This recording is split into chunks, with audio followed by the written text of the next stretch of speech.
Run It Back Nation. In the middle of the summer vibes. What's going on, man? It is the downest of down times for the NBA. Sixers talk. Really sports talk, man. This is when I become a Philadelphia Phillies fan. I'm getting there. I'm getting into it. I'm getting there. But yeah, man, I just thought I'd come on here and talk to you guys about a couple of things. Because I haven't been on here for a couple of days. Thank you for coming through. Hit the like button for me one time. 83 people in here. Give me 83 likes on the show. There is a sighting of young 76ers players in the practice facility.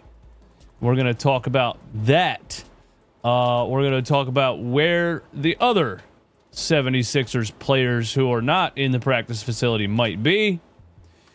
And then kind of probably just whatever the hell else I want to give my opinion on, man. There's a video of Tyrese Maxey in a one-on-one workout, and he's working on some things that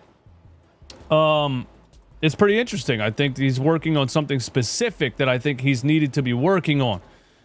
We do have information on where Paul George is currently. This is digging deep. And some people send me stuff on Instagram, and I have no idea how they found it, but shout out to whoever sent me that on Instagram. And then something else I want to talk about. There's a stat that popped up on NBA University of the 76ers most played five-man lineups last season and the overall net rating of each lineup. I want to look at that also. Maybe get my thoughts on it. Gilbert Arenas got arrested. Shannon Sharpe got fired. Marcus Morris got arrested. So maybe we'll talk about these the total chaos that is mainstream media currently. Yeah. Thanks for being here. Who's in the chat? Lion Fighter, what's good, man? Always coming through. Yeah, like and sub, man. Like and sub. Nick Marchetti, what's up, bro? Embiid is on the couch as usual. Yeah, that's probably where he needs to be anyway. Resting and trying to stay healthy. I guess that's where Joel Embiid is. I guess trying to stay healthy is that like not even getting up, not even like walking anywhere, like bubble wrap. That old ass Clippers squad has more heart than our old heads. Yeah, I don't know. I don't know about all that. That Clippers squad is going to be a shit show, and it's going to be funny to watch. The oldest team in NBA history is the LA Clippers this season. And I wouldn't say James Harden has any more heart than Joel Embiid or Paul George, but that's not saying a lot. Now, I never really questioned Joel Embiid's heart. I just think that Joel Embiid is, towards the end of his career. But I want to start talking about the young guys and, just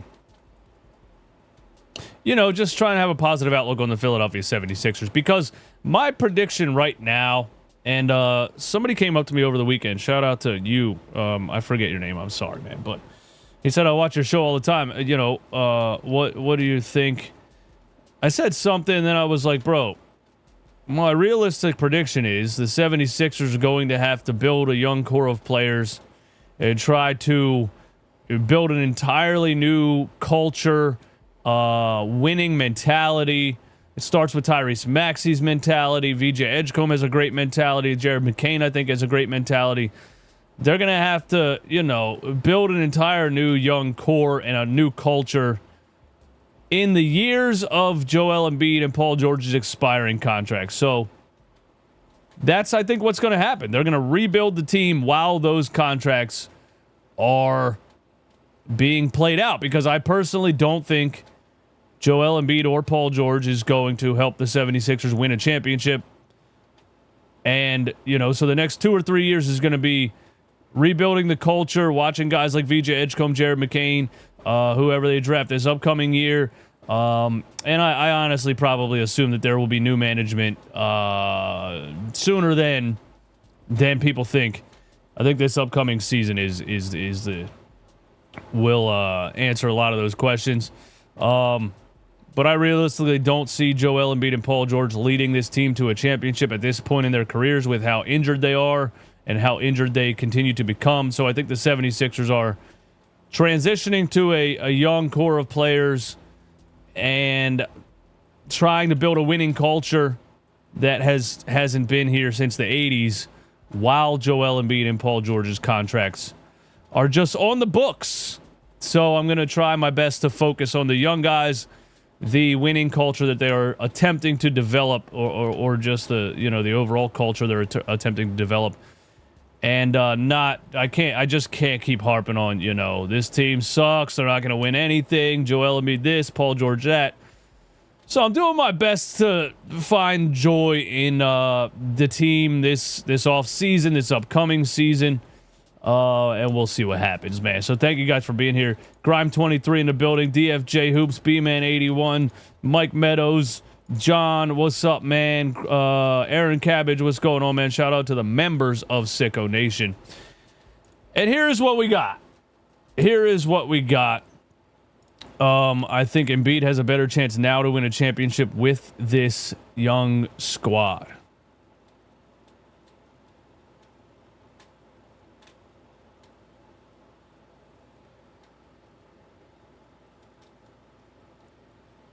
All right, well, Steezo, I don't know if you think that Joel Embiid can win a championship without playing, but there's been no evidence, inclination, anything for us to believe that he is going to be on the court more this upcoming season than he was last season.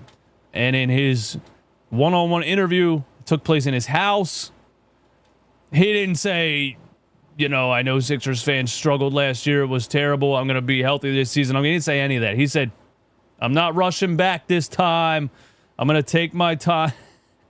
I don't know what makes you think Joel Embiid is going to be on the floor this upcoming season more than he was last season. If that happens, I would gladly be wrong, but there's no evidence to support that. So I don't know how you've come to the conclusion that Joel Embiid has a chance to win a championship this upcoming season. Unless you just really believe randomly he is going to be healthier than he's been since 2023. But anyway, here is a video of the 76ers, I believe, singing happy birthday to our boy VJ Edgecombe. He would have turned, 20 years old? VJ? And here you go. Happy birthday to you. Happy birthday to you. Happy birthday, dear VJ Jabari.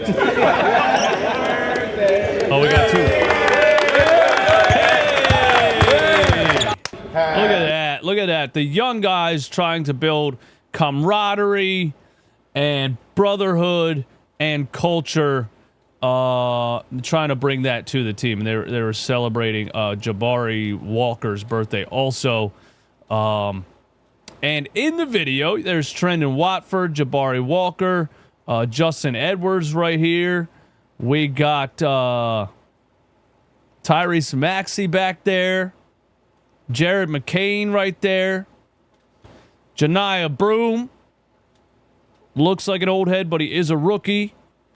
I'm not sure. Is this not sure who this is with the braids right here. Is that Judah Mintz or Jalen Hood? No, Judah Mintz. Is that Judah Mintz? That's Judah Mintz. So, my first thought, and, shout out to Harrison Grimm on Twitter. There's no information because he blocked me because it's just my thing now. I just get blocked by 76ers beat reporters and article writers. I think because I constantly, not constantly, but once in a while, I challenge their takes because their job is to be ultra positive and hopeful about the team. I think because these old school newspapers think that that's the only way to really report on the team. You gotta be rah-rah cheerful. You gotta be, and I just I don't really believe that. I think keeping it 100% real is the best way to report on this team. But sometimes I reply to some Sixers writers challenging their takes on the team, and some of them don't like somebody giving an alternate opinion, and they just block me. But it is what it is.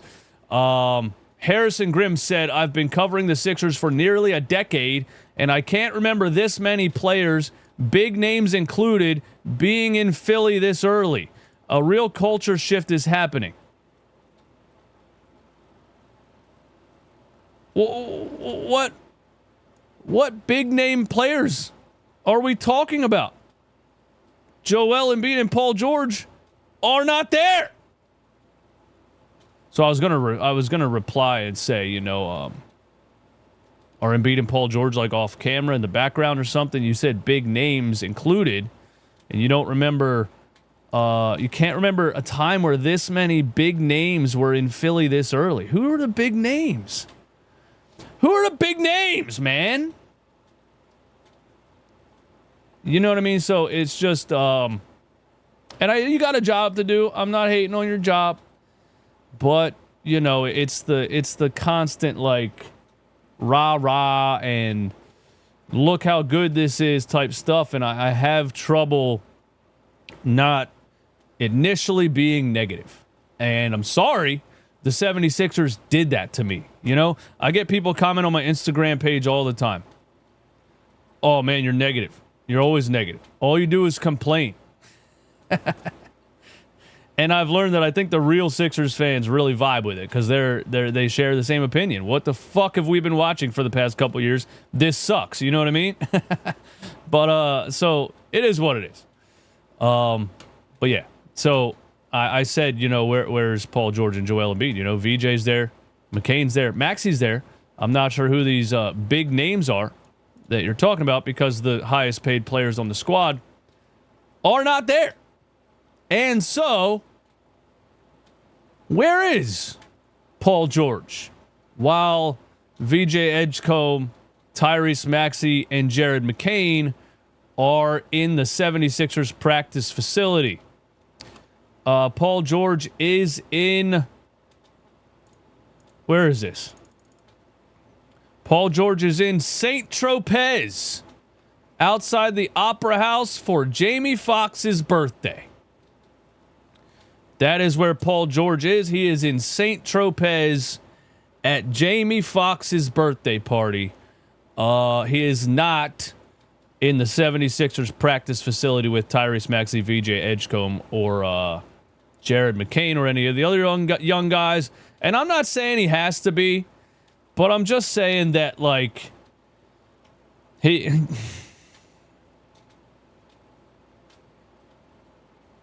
doesn't give a fuck. You know what I mean? And I don't expect Paul... I know what he is at this point. I don't expect Paul George to be LeBron James. I don't expect Paul George to be Kobe Bryant. I don't expect him to be locked in on that level. I think, though, after last season and after what Sixers fans thought of him and openly expressed about him and, greeted him with boos in the arena, you would think that he would be like, you know what, this upcoming offseason, I'm going to show them that I'm a team guy and I'm invested. I'm invested in what's going on with the team, and I'm going to be there. If the team's there, I'm going to be there. I'm not saying he's going to do workouts. He's wearing a knee brace because he injured his same left knee for the 17th time in 1 year. But, Tyrese Maxey, Jared McCain, VJ Edgecombe, and everybody are in the practice facility celebrating VJ Edgecombe's birthday, and you are in St. Tropez celebrating Jamie Foxx's birthday. And that just says a lot to me about you and whether you give a shit or not. But I already knew you didn't give a shit. It is what it is. But another thing about this is that Paul George is wearing a knee brace, and he just had surgery on the left knee, and I don't. He's so cooked, bro. Like, you know what I'm saying, man? This is what I'm saying, man. Joel Embiid can't get off the couch. Paul George is wearing a knee brace again. Hyperextended his knee twice in the first preseason game, first couple of preseason games last year. Like, what is out there that's supposed to give me hope that these guys are going to get on the floor? They are so injured, dude.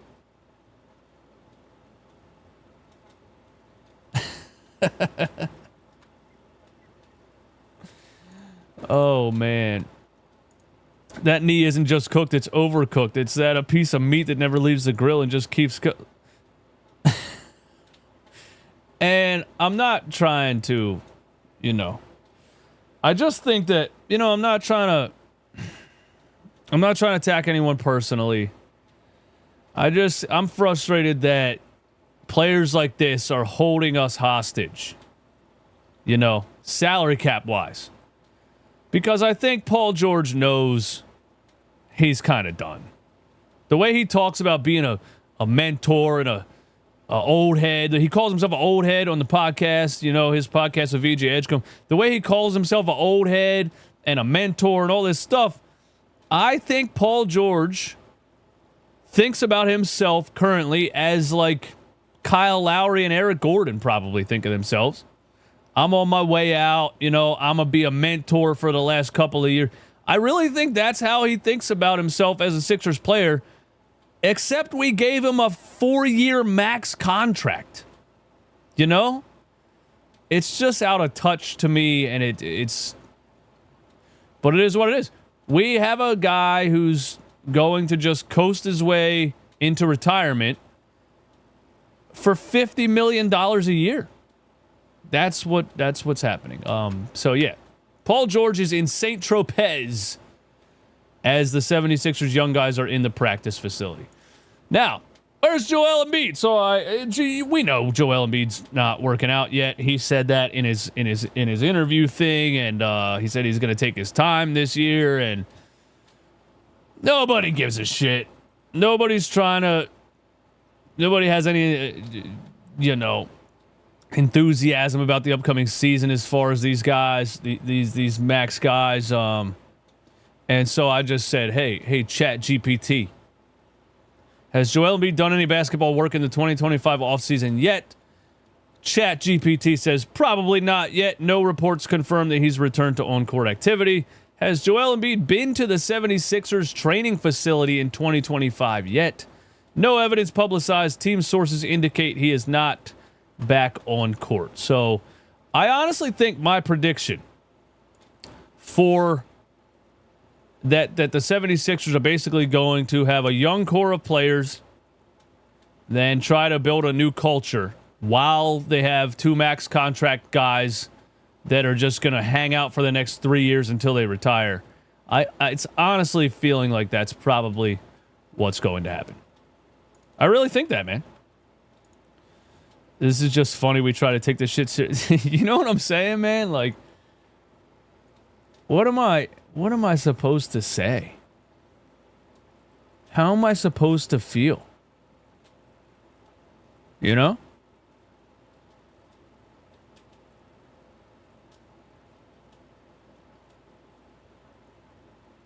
would your starting 5 be this season? Your own personal opinion and why? Tyrese Maxey, Jared McCain at point guard, Tyrese Maxey at shooting guard. Quentin Grimes at the 3. Trendon Watford at the 4. Adem Bona at the 5.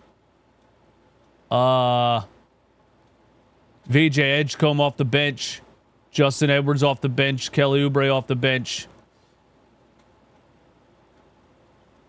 Everybody else just hang out until your contract's up.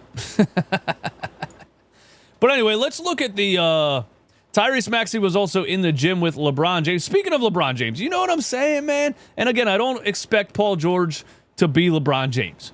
I don't expect him to have the mentality of LeBron James. But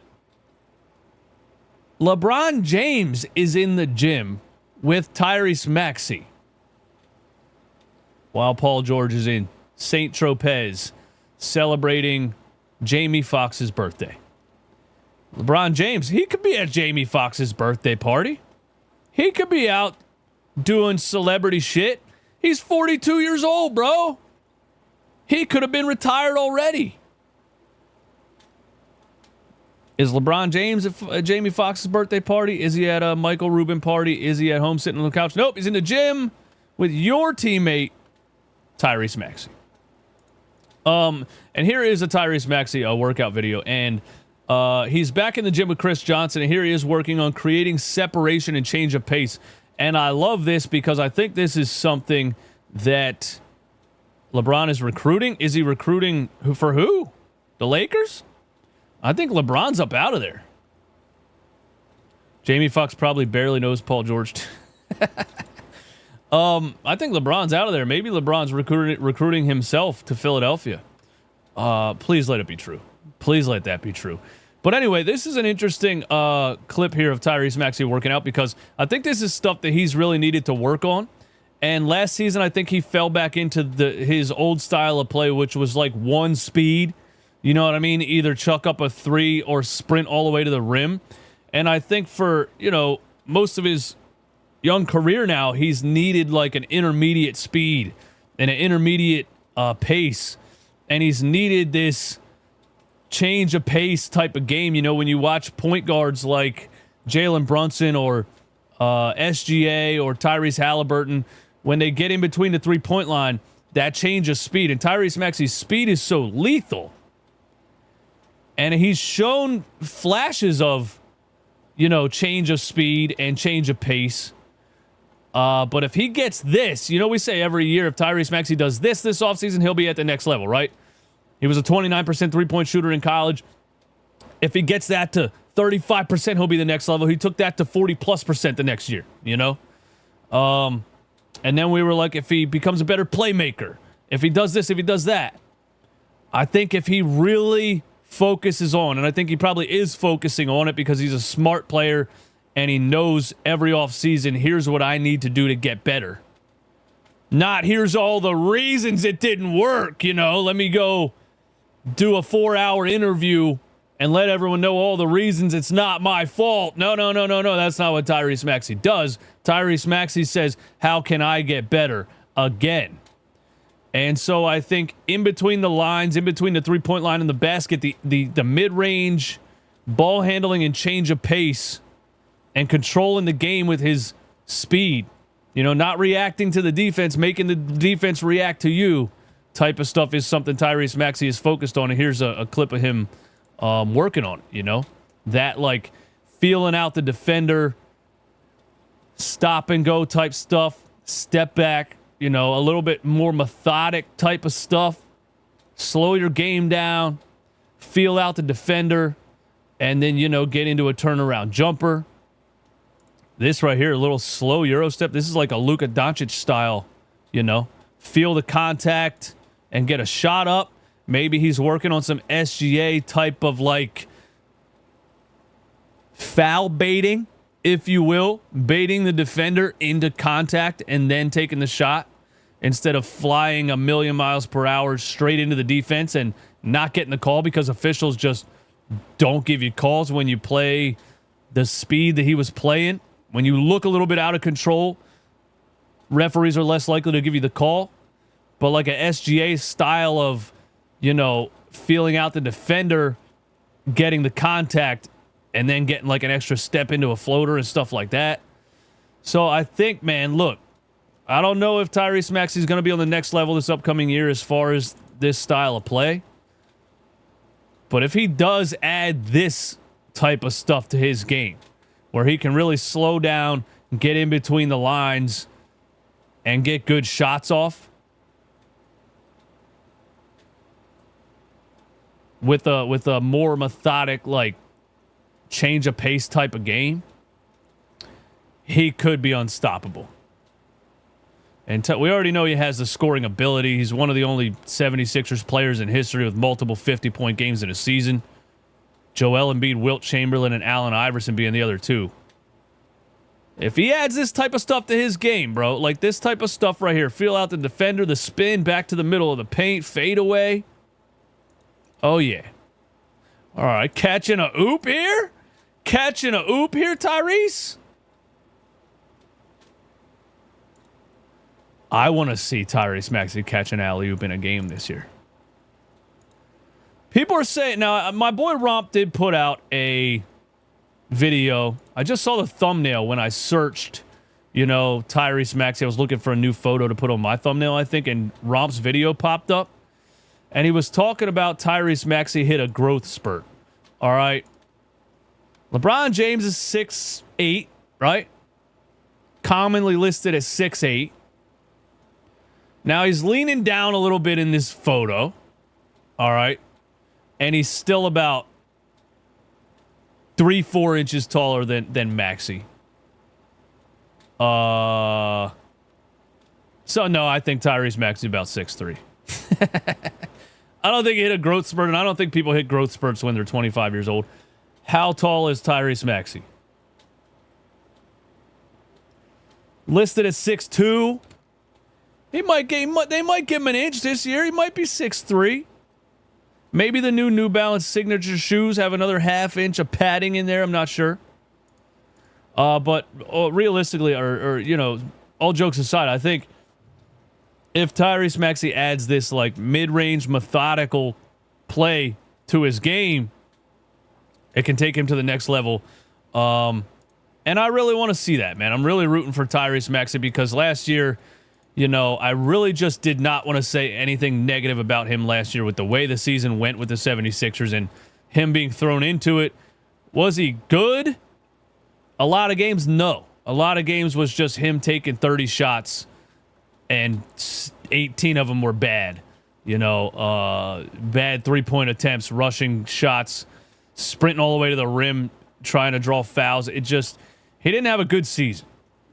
And this is telling me he's working on being more of a lead ball handler point guard.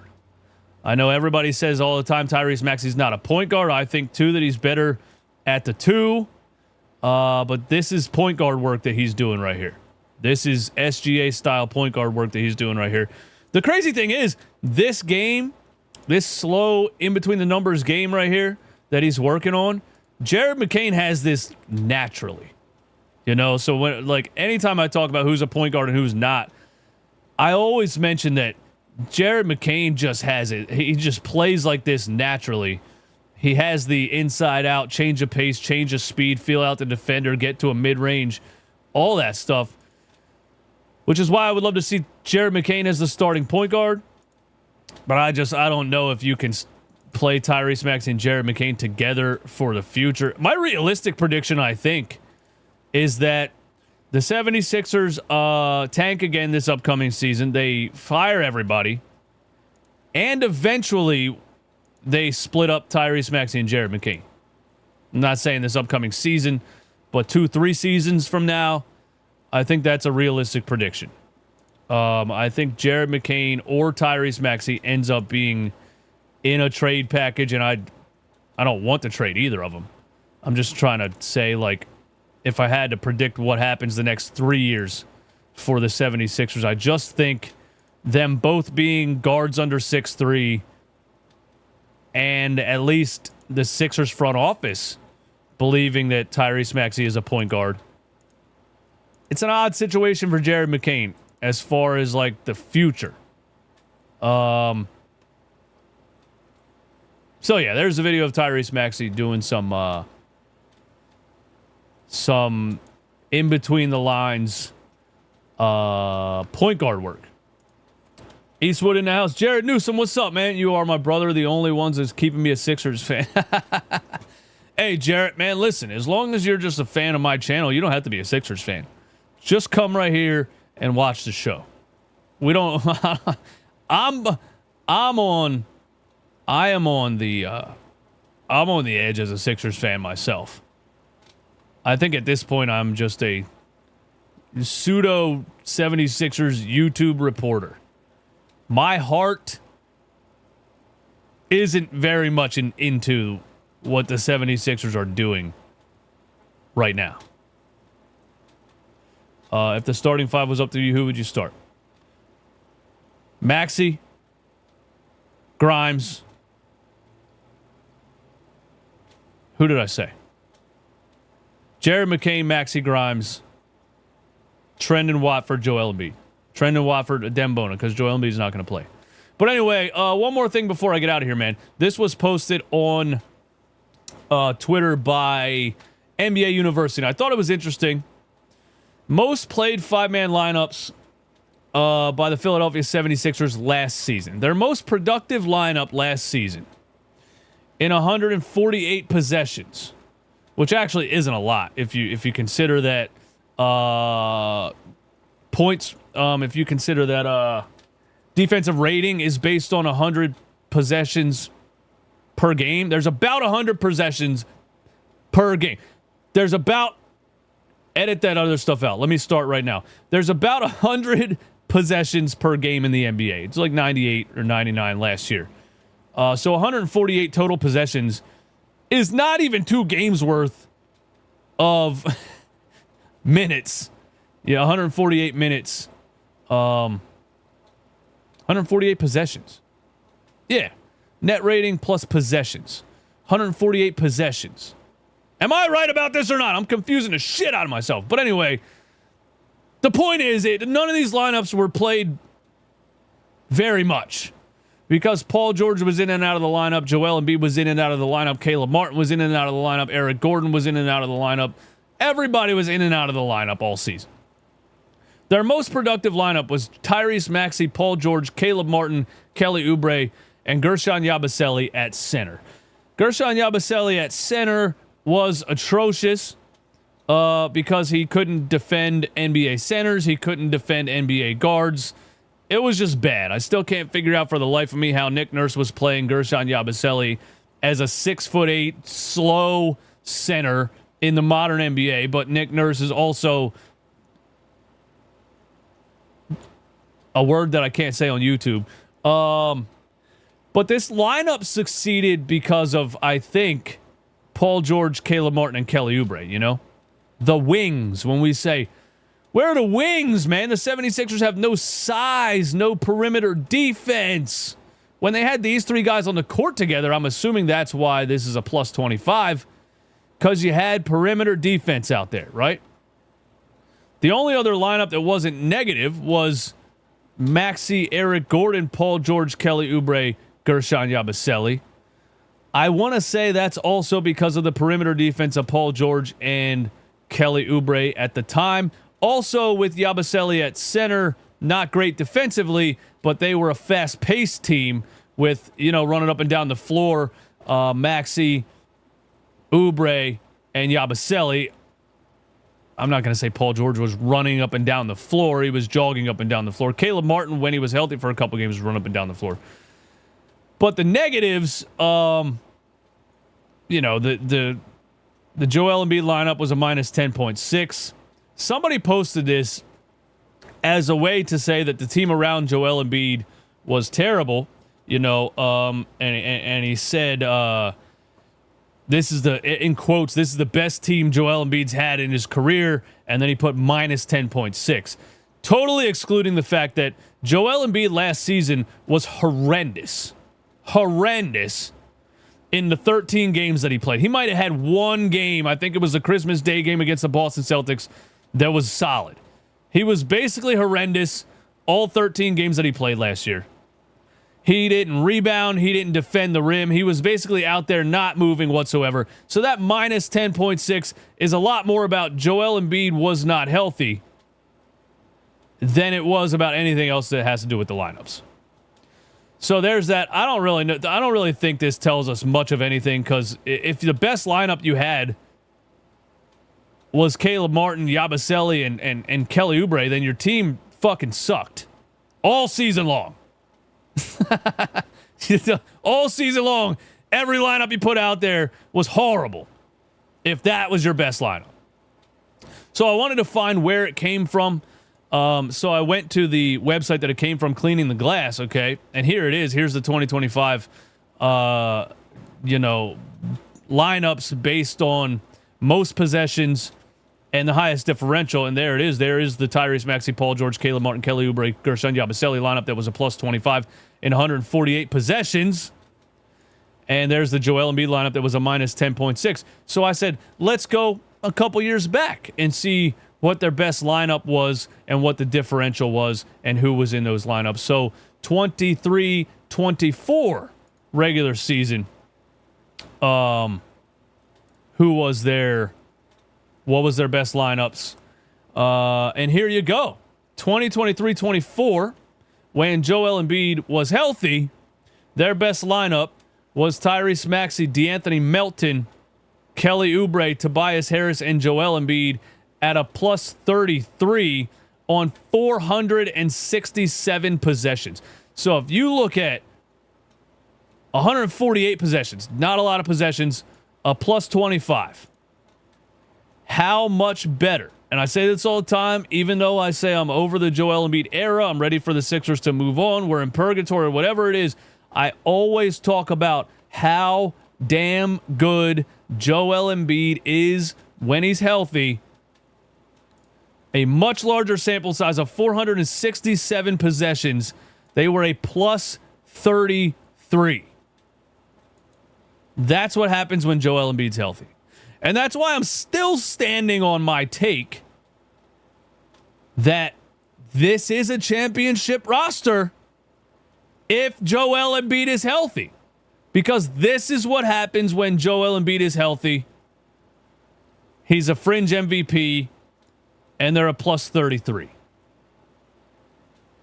And, I mean, the top three lineups were Joel Embiid, Joel Embiid, Joel Embiid. Another one was that same exact lineup with Paul Reed in place of Joel Embiid that was a plus 15. And they were even a plus 25 with PJ Tucker, Tobias Harris, and DeAnthony Melton. Do you remember when I said Joel Embiid and four guys from the Ringer could get the 76ers to the playoffs? When Joel Embiid's healthy. You know, the first month of his rookie season, he had TJ McConnell, Luke Bahamute, and Robert Covington at 12-5 in the month of January, his rookie season. He was that much of a difference maker. He had a lineup of DeAnthony Melton, Tobias Harris, and PJ Tucker 2 years ago at a plus 25. And if we look at 2022-23, I believe that is Joel Embiid's MVP season. 1,029 possessions with D-Melt, Tobias Harris, and PJ Tucker. They were a plus 7. Tyrese Maxey, Tobias Harris, PJ Tucker, Joel Embiid, they were a plus 13. This was with James Harden at point guard. I'm going to assume they weren't a plus 30-something in these lineups because James Harden was slow and a horrendous defender. PJ Tucker was slow and a horrendous defender. Tobias Harris was slow and a horrendous defender. And they were still a plus 13 in those lineups. And actually, the only lineup that they were a plus 30-something like those other lineups, James Harden was not on the floor. And it was Tyrese Maxey, Matisse Thybulle, Tobias Harris, PJ Tucker, and Joel Embiid. So when you look at these things, you can still see how much of an insane impact Joel Embiid has when he's healthy. But does any of that really matter if he's not healthy? I hope he proves me wrong, man. I hope he comes back and proves everybody wrong, but it doesn't feel like it. And hearing him talk also doesn't sound like it either. Two things before we get out of here just for fun. Gilbert Arenas, host of Gil's Arena, former NBA player who basically ended his career by bringing a duffel bag of guns into the NBA practice facility because he had beef with a teammate who threatened to, what are the words I can use on YouTube? Gilbert Arenas had a teammate who threatened to harm him with a weapon. And so he came to practice with a whole bunch of weapons. Not the smartest thing to do. That basically ended his NBA career. And then he made the podcast Gil's Arena, and it's an incredibly successful show on YouTube and podcast platforms, and it's entertaining. And I don't know if anybody thinks Gilbert Arenas is actually a good, sports talk analyst, because anytime he's on ESPN, he says some of the dumbest shit we've ever heard in our lives. It's just an entertaining show. But in true Gilbert Arenas fashion, he gets arrested for illegal high-stakes poker games at a mansion that he owned, that he was renting to a suspected Israeli crime figure. And look, man, I don't agree that playing poker with your friends should be illegal. Technically, it is. If you have a poker game in your basement, technically it's illegal. I think that's stupid, but the government wants a cut of the money. It is what it is. But this isn't just poker games with your friends. Gilbert Arenas was essentially using a house that he owned to run an underground casino with very, very, very rich people and taking a cut of the money. That is highly illegal. It is a federal indictment, and a little bit of research that I did, I don't know if he ends up with any jail time. If he skates out of this as wasn't involved in like a racketeering thing and all kinds of stuff, he could do no jail time. He could do upwards of 5 years in prison for something like this, though. I hope he doesn't. But, bro, you have to know, basically running a casino out of a house that you own is not legal. Marcus Morris got arrested because he owed a casino $150,000 and never paid it. What are these people doing?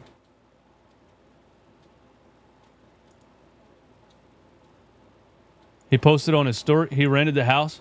He's already out. Well, yeah, I mean, he's already out of jail, yes. There hasn't been a case yet. You get arrested, you go to jail, they indict you. Then you can post bail and get out of jail until your court hearing, where there is then a court hearing on your sentencing, where then you could be sentenced to prison.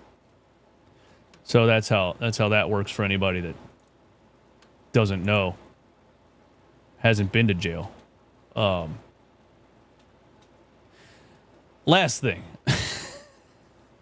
While we're on the topic of media members doing dumb shit, I want to give my opinion on Shannon Sharpe. You remember Shannon Sharpe was accused of the R word with some OnlyFans girl. And I believe Shannon Sharpe. I don't think he did anything illegal. But when it came out, and when it was blatantly obvious that this OnlyFans girl is just trying to get money out of Shannon Sharpe, right? I mean, what better scam for an OnlyFans girl? Get a rich sports figure who has a reputation to uphold, accuse him of something, and then just blackmail him basically to make it go away, because if it went to court, he probably wouldn't have got charged with anything anyway. But she knew she was going to get paid to make it go away, and she pulled off an elaborate scam on Shannon Sharpe. But when it was going down, I was saying, like, how has ESPN not fired him?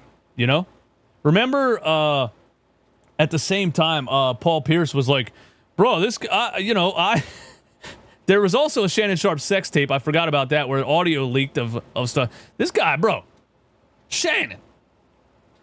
I'm not hating on it. You're 56 years old. You're still getting busy. I'm not hating on it, but damn, bro. I don't think this is normal behavior. I think this is what we call sex addiction. I think that's what this is called, okay? Anyway. Remember when Paul Pierce was like, hey, man, I got fired from ESPN for just having some strippers in the background of a party at my house. This guy got a whole damn sex tape. He didn't get fired. So anyway, for those that haven't heard, she wanted $50 million. Shannon Sharpe paid her off. Everybody knows it. The case just disappeared. It went away. All the charges were dropped, everything. It's rumored that he paid this girl about $30 million. Maybe 20. Let's say $20 million. Then this chick goes and retires from OnlyFans. She has a whole, bro, and I'm not on there. So I just see the stuff that people post on Twitter. She has a whole announcement, apparently, on her OnlyFans of her retirement, thanking everyone for supporting her over the years and all this stuff, as if she's a Grammy award-winning artist. And just decided to retire. No, what really happened is she was on OnlyFans, not because she wanted to be, because that's the best way for her to make money in her own eyes, and then she came across this scam idea, pulled it off perfectly, came up on $30 million, and now she doesn't have to do OnlyFans anymore, so she retired. It's just insane. But what I want to ask Shannon Sharpe is, Shannon, you're 56 years old. You're in great shape. You're a known former professional athlete, Hall of Fame tight end, I believe. Super Bowl winning tight end with the Denver Broncos, I believe. Correct me if I'm wrong about that. And this chick, and I'm sorry, I'm not trying to be offensive. I'm just giving my honest opinion on this. This girl looks like any server at your random Chickies and Pete's, Permani Bros, the fucking wing shop down the street. Like, I don't understand it. Shannon, you could go find one of these. If your fetish is 19-year-old white girls, you could just go get one in any city. Any bar at 2 o'clock in the morning, that girl is there. There's a million of them. I'm so confused at why would you have to be on OnlyFans and then, you know, communicating with a girl on OnlyFans and basically engaging in possibly prostitution? Why would you have to do that when I've seen that exact girl a million times at any bar I've ever been to? You could just go to any city and get that girl for free. And free, Shannon, is cheaper than $25 a month on OnlyFans. And it's a hell of a lot cheaper than $20 million. I don't understand it. I don't understand. That chick must have done something crazy. I don't know what she's doing on OnlyFans, but it had to be something crazy for Shannon Sharpe to risk his entire reputation for that. Yeah, this is officially Run It Back Philly off-season content.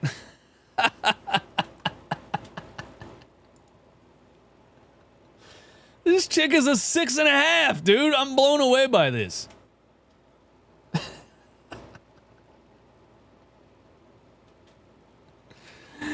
You got a problem, Shannon. You got a problem. And I don't, you don't need to go blaming the girl. You don't need to go blaming OnlyFans. You don't need to go, it was consensual. I didn't do this wrong. I didn't do this wrong. You need to admit you got a problem. If you're 56 years old and you're paying money for that, you got a problem. It's time to start treating stuff like this same way we treat any other psychological issue, drug addiction, whatever else. There's a South Park episode where they're kind of making fun of sex addiction, and you find out that it's just a cover for men to get away with it. They go to sex addiction, and in the episode there's Tiger Woods, there's Bill Clinton, there's Michael Jackson is in there. They need to make a new version of that, and they need to add Shannon Sharpe to that South Park episode.